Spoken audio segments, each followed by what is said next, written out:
Kalau kita tak ada urusan apa-apa.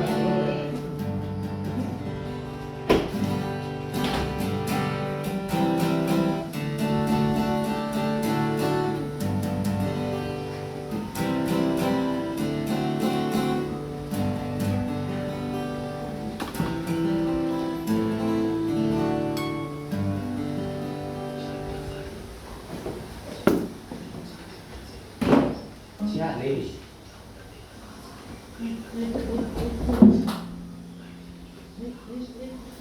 Green page. Green red có. Green.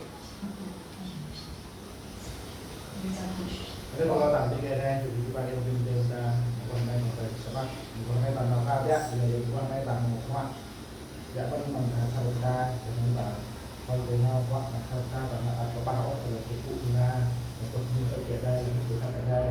Kalau tadi masuk ke kedai kita atau pun mengbusa untuk busa dan sa dan dua dan lau dan pak tak itu pun.